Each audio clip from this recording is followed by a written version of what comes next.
I'm Kurt Benkert, and this is Pocket Presents, powered by Sleeper.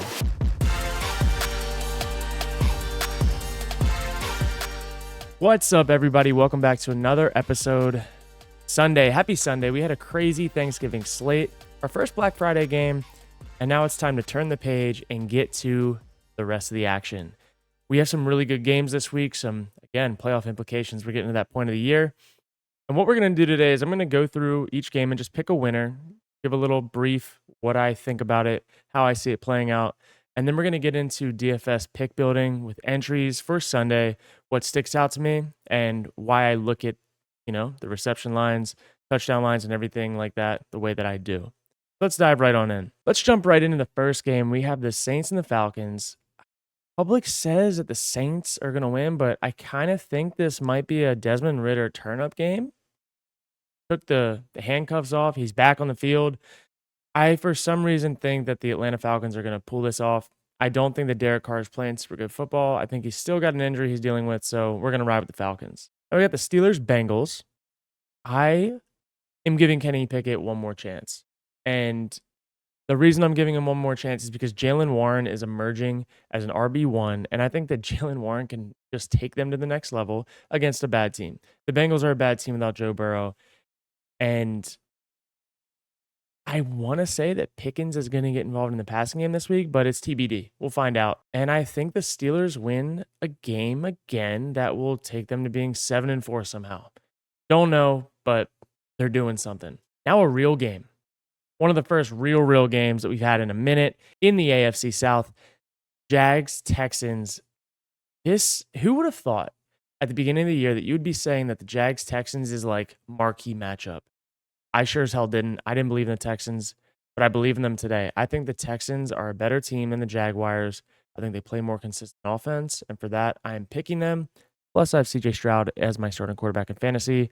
I deuced out the Pat Mahomes, and I need CJ Stroud to ride. So let's get it. Now we have another absolute barn burner. What do you know? Panthers, Titans. Again, solidifying as the worst slate on Sunday in the NFL season. I like the Titans to win. I think Derrick Henry runs for probably 80 yards, should run for 200, but he hasn't been running much this year. I still think that he can just lean forward as he gets the ball and win them this game. Bryce Young hasn't shown that he can really do a whole lot.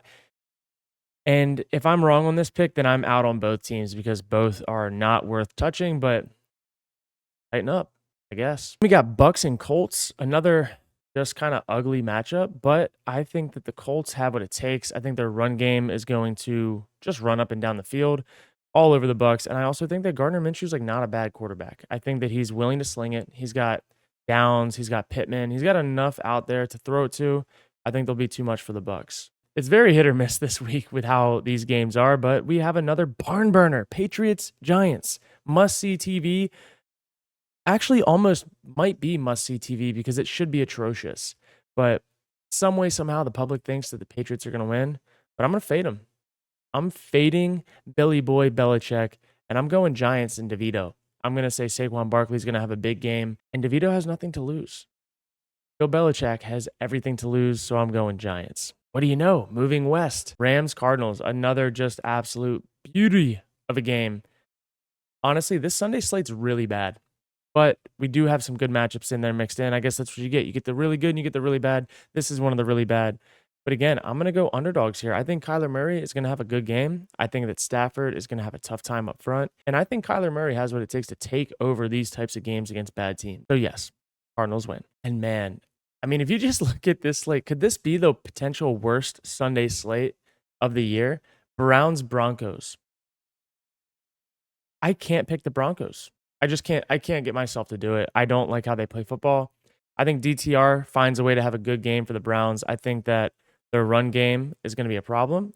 I think that Myles Garrett might send Russell Wilson all the way back to last year's Russell Wilson, and this could be the game that breaks the camel's back. I'm going to go Browns here, and I'm going to say Myles Garrett could single-handedly win this game. I like it. I don't like the game, but I like the pick. Now another game. Just more games. These are just all games. Chiefs, Raiders. Raiders potentially without Max Crosby. Should know more. I think he was reported as doubtful. If the Raiders don't have Max Crosby, they have no chance. because the Chiefs will be able to move the ball on offense. The Raiders will have a tough time doing it against that stout Chiefs defense, and this game could get out of hand really quick. So I'm going to go Chiefs, and they're probably going to win by double digits. So that's where I think the bad action for Sunday stops. And we can actually flip the page now to a real game, probably game of the week. Bills, Eagles. Game of the week for Sunday, that is. We have a really weird one. I think that the Bills firing their OC, it changed the vibes a little bit. I don't know if it changed much of their scheme, but it changed the vibes certainly. The Eagles coming off of a win that I wasn't convinced made them, quote, him, but the Eagles find ways to win close games, and that's what good teams do. So this one, I'm going to pick the Eagles mainly because it's in Philly. I think Jalen Hurts does enough to win. I don't think the Bills' defense is that good, but look for Josh Allen and Stephon Diggs to have a decent game. 2 more games left, and then we can move on. We got Ravens-Chargers. Again, Ravens, I think, roll this game. Chargers find a way to lose a close game. But hey, the Ravens have lost some really close games that they should have won too. So this one isn't as safe as I think should be, but I still like the Ravens to win this game by at least a field goal. And then finally, a showdown in the North. The NFC North, we got the Dobbs-led Vikings versus the Fields-led Bears. And I'm going to say it. I think the Vikings are going to win. I think. But Justin Fields could take over this game with his legs. And that's something to look out for. I think that the Bears, in order to win games, need him to run. So when we get to the DFS entry building section of this podcast, keep an eye out because field yards, I like those. Now that we got through our picks, what I'd like to do when I'm building these DFS entries is I go through and I pick every game. What do I think the outcome is going to be? What do I think it's going to take to win the game for each team based on their play style? And then I like to reverse engineer that and say, okay, let's find the players that fit this game script that I've made in my head and start adding them to different entries. Mix and match, find the best multiplier for the line that's being set. So let's dive right in. This is exactly how I do it. So when I'm making my picks for each week, what I actually do, and I'm going to do it right here with you. I already did these for Thursday and it worked well, but I actually grab a notebook and a pen. I'm old school. And I start with the hot section on the entries for the all NFL slate. And I go through and I pick the players that I believe have favorable setups. So for this first one, I have CJ Stroud, and I like his 1.5 passing touchdowns. So I'm going to write it down, CJ Stroud, 5. And then I go again. I like Jalen Warren. I like his rushing yards at 48.5, but I also like his receptions at 2.5 even more. I go through and I look at him, and he's had 4, 3, 2, and 3 the last 3 weeks. And against Green Bay, he wasn't being used as much. And then OC gets fired last week. I think they're going to use him a lot. He's the best player on their offense right now. So I'm going to grab his receptions, go through Josh Allen versus Philly. I like his passing touchdowns, typically set at 1.5, hits most of the time, 1.67x multiplier. And I go to his game log and I see, like, when did he have 2 passing touchdowns? Most of the year. Who did he not have them against? Cincinnati and Denver. Wasn't playing great then, but last week he bounced back against a good Jets defense. First time with his new OC, throws 3 passing touchdowns. They're going to be throwing the ball a lot. I think he's going to find a way to get 2. Another sneaky pick is Pat Mahomes, 1.5 passing touchdowns. I really like to find good quarterbacks with good lines, and this was the first time that I've seen this year Pat Mahomes have his line set at 1.5. So I'm going to grab it.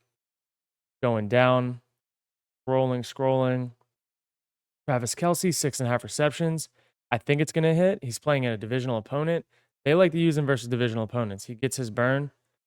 Let's see. Last week he had 7. He had 2 bad weeks, but they had a bye week. What did they do? They got him back involved in the game plan. Let's go grab him. And right now, like, I look at it and I have 5. 5 players with a almost 12x multiplier. $10 would pay just about 120. I love it. I'm going to submit it. Bam. So I don't like to just load up 8-piece nuggets and large fries. I like to add 4, 5, sometimes 8 to different entries, but that's exactly how I make an entry. So I go through and I do that. first in the hot section. And then as I go into later in the games, I like to do kind of same game vibes. I'll write a game script, I'll go back and reverse engineer it, and I throw them all together. But that is a really brief example of how I go through and formulate what I think is going to happen and how I add them to my entries. So I just built that entry. I'm not going to talk about that anywhere else. That's going to be exclusively for this podcast. I really like it. I think it's going to hit. And one of the things that you really should note is Pat Mahomes, you will never see his line at 1.5 unless he keeps having like bad games. But most of the time he's hitting 2 touchdowns. And I like it. And again, if I tweeted about this and went public with it, this would probably be eaten up pretty quick. So I'm going to leave this for the podcast. Hopefully it hits. Hopefully you make a little bit of money, but I really like it. They're all hot picks that I also find super favorable. And again, if you're new to DFS, if you're new to Sleeper, you can get a $100 match on your first time deposit using code Kurt when you go to add your monies. Basically, it'll give you $200 for just $100. You can go play, have fun. Congrats on the free money. The other thing too, Sleeper has promos every single week for basically they have some free picks. So when you go to add an entry together, you have to have 2 players put in the same spot. Has to be from different teams, and some of their freebies this week are Justin Herbert, 0.5 passing yards. If he has 1 passing yard, that's all you need. He will complete 1 leg of your entry, and then you just have to get 1 more right and you win. So they do promos every single week with a cap of $10 for the entry cost.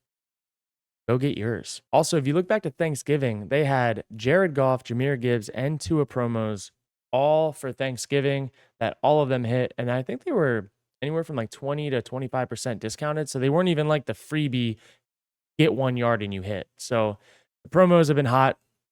To be on the lookout for some more this Sunday. We're going to keep this episode pretty concise. I'm going to go through one more time through these games and just give you some of the picks that I see of these players that I think should have a good chance of hitting. And yeah, if you feel free to mix and match, hopefully they add some value to your Sunday slate. I like to base a lot of my decisions off of target share, attempts, completions, receptions, things that are very production based, very volume based, and not so much outcome based. I like touchdowns here and there, don't get me wrong, but I really like volume. So keep that in mind as I'm talking through these. I'm looking at New Orleans and Atlanta. The only 2 guys that I'm really going to be touching are Alvin Kamara, Bijan Robinson. And then hear me out. I do like this Desmond Ridder 1 passing touchdown. It's a super low multiplier, but I think it's got some value. If I'm going with Bijan, I like Bijan's yards. I wouldn't touch his receptions right now. Right now, his yards are set at 57.5 rushing yards. Wouldn't touch his receptions. Hasn't really been getting involved in the pass game the last few weeks. That could change because they've been losing, but who knows? And then Alvin Kamara, his receptions are 4.5. I think that he's going to get that. He's involved in the passing game heavily. It's a divisional matchup. They're going to need him. Then I would also lean on his rushing yards at 48.5. He should find a way to get fit. Then you go to Pittsburgh. Honestly, the only guy that I like right now is Jalen Warren. 2.5 receptions, 48.5 rushing yards. Those would be the 2 that I'd be eyeing. Something else you might want to look at is Chris Boswell, 6.5 kicking points. He's been pretty money for most of the year. Now that they have a new OC, I think they're going to find a way to score points. And if they don't, sucks. Now we got the Jacksonville Jaguars, Houston Texans. I think this is going to be a shootout, man. I think that both CJ Stroud 1.5 passing touchdowns and Trevor Lawrence 1.5, they should each hit on their own.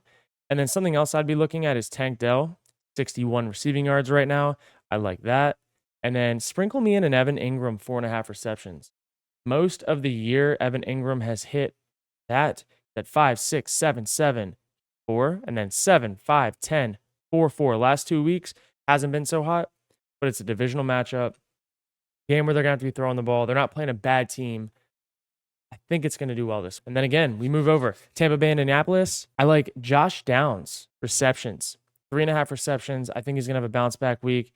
And then Michael Pittman, his receptions were set at 5.5. I took that earlier in the week before it went away. Might be back by Sunday morning, but in the meantime, I like his yards.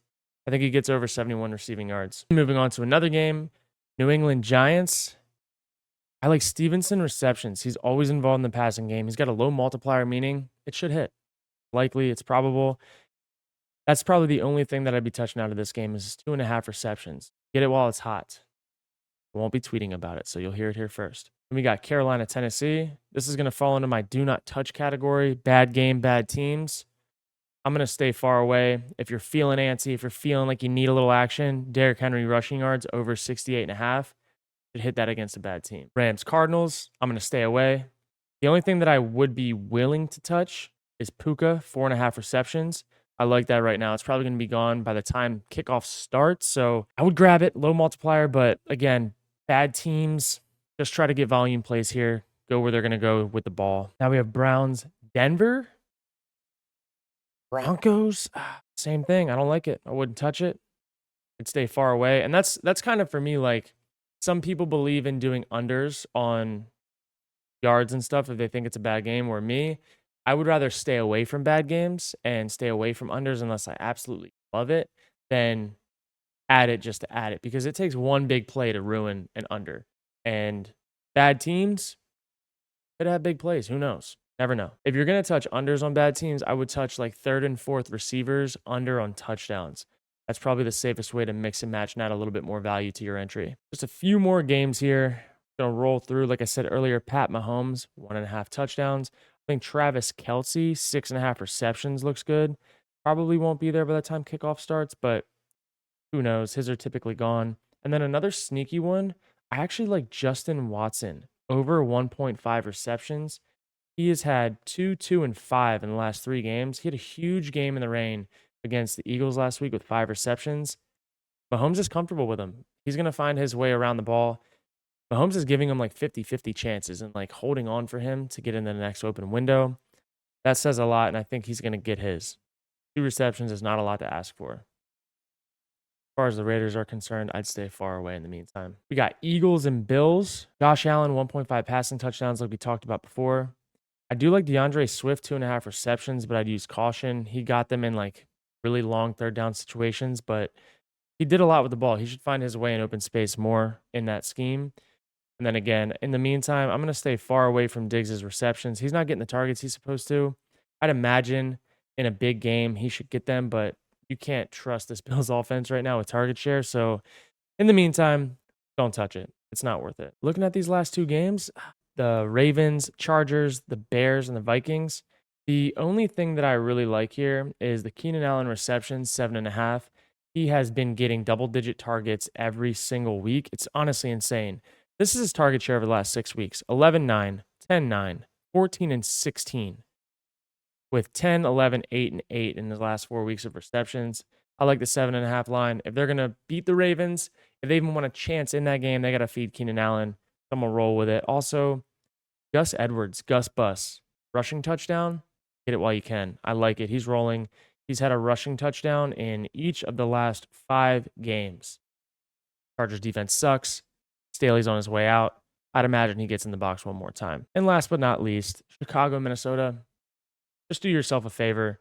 Don't touch it until Monday. Don't even look at it. If you want to play with this game, wait until some promos come out and you get some freebies, because I just don't like it. I don't like it a lot. Maybe Addison, 3.5 receptions. Maybe Fields, 53 rushing yards. But I don't like maybes. I like really likely to happen things.